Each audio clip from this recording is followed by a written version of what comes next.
तो कॅटेगरी ए मधला आहे. खरं तर आशियातली मोठी औद्योगिक वसाहत तारापूर आपण त्याचे दुष्परिणाम सगळे भोगतोय आणि तोच एक पट्टा होता हरित पट्टा. त्या ठिकाणी बरीचशी गृहसंकुलं आता होत आहेत. लोक राहण्यासाठी म्हणून त्या पट्ट्यात येत होते, परंतु हा जो प्रस्तावित प्रोजेक्ट आहे त्याच्याने आता शेतकऱ्यांचं जे पाणी आहे, सूर्या प्रोजेक्ट जो आदिवासी उपयोजनेतून झालेला आहे, की इथला आदिवासी स्थलांतरित होतो, त्याला उन्हाळी काम मिळत नाही आणि त्याला दुबार शेती करता यावी म्हणून हा प्रोजेक्ट झालेला होता धामणी आणि गौडा दरम्यान. त्याचं जे पाणी आता सिंचन क्षेत्र उलट कमी करायला लावलेलं आहे, म्हणजे शेतकऱ्याला हद्दपारच करावं लावलं असं शासनाचं धोरण एकीकडे दिसतंय.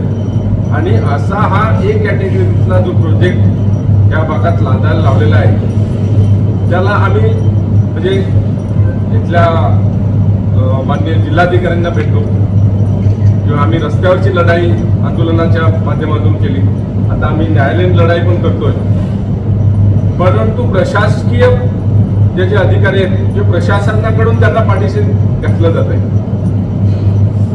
पण हे असे जर आले किंवा तिथे जी बाधित होणारी गावं आहेत, जवळजवळ 49 गावांवर याचा परिणाम होणार आहे. किंवा तिथे जे पाणी जवळजवळ 40 ते 42 लाख लिटर पाणी रोजचं वापरलं जाणार, तिथे पाणी आणणार कुठून तुम्ही? त्यांनी जरी सांगितलंय की ते MIDC कडून आम्हाला दिलं जाईल.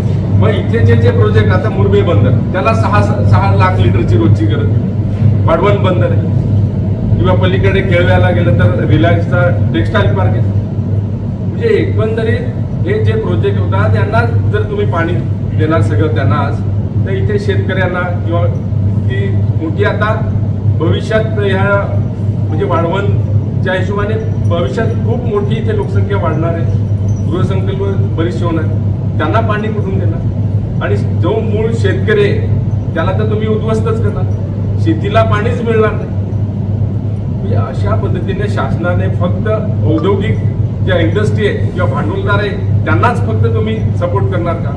इथला मूळ भूमिपुत्र आहे, शेतकरी आहे, यांना तर उद्ध्वस्तच करायला लागले. जो आता जो काय दाहोसला झाला याचा करार महाराष्ट्र शासन आणि विराज्य मॅनेजमेंट आहे की इथला जो ट्रायबल आहे त्याला आम्ही रोजगार देऊ. पण अगोदरचा तुमचा अनुभव खूप वाईट आहे. इथल्या स्थानिक रहिवाशांना कोणाला तुम्ही रोजगार देत नाही, दिला तरी तो फक्त कंत्राटी स्वरूपाचा आहे. म्हणजे मागचे जे अनुभव आहेत ते खूप वाईट आहे. त्याच्यामुळे जनभावना तुम्ही बघाल त्या दिवशी मोर्चा जो निघाला, उत्स्फूर्तपणे लोक आलेले आहेत. कुणालाही आणण्यासाठी वाहन किंवा कुणालाही पैशाचं कुठेच खर्च केलेला नाही. ती उत्स्फूर्तपणे लोकभावना होती आणि प्रायोगिक फक्त आम्ही इशारा वजा असा मोर्चा काढला होता. जर आम्ही मेहनत घेतली आणि सर्व परिसरातील गावातून जर मोठ्या संख्येनं लोक निघतील आणि याला खूप मोठ्या प्रमाणात विरोध होणार आहे. कारण जे हा रस्त्यावर आताच जी विराटची ट्रॅफिक होते त्यांच्या वाहनांची,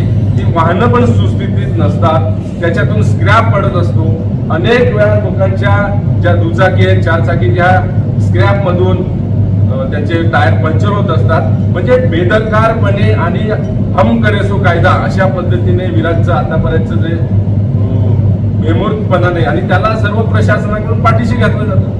MPCP कडून कसली कारवाई होत नाही. अनेक वेळा तक्रारी करून त्याला तुटपून दंड केला जातो, 15,000 किंवा असं जे पाण्याचं प्रदूषण केलं जातं किंवा जे वायू प्रदूषण आहे तुटपून ज्या स्वरूपात यांच्याकडून दंड वगैरे केला जातो. म्हणजे सगळ्याच यंत्रणा त्यांनी वेटीस धरल्यात असंच आम्हाला वाटतं. त्याच्यामुळे जनभावना आणि उत्स्फूर्तपणे आम्ही सर्व संघटना किंवा त्या भागातील सर्व राजकीय जे कार्यकर्ते आहेत त्यांनी एकत्रित येऊन पुढील लढाई लढण्याचं आता ठरवलंय.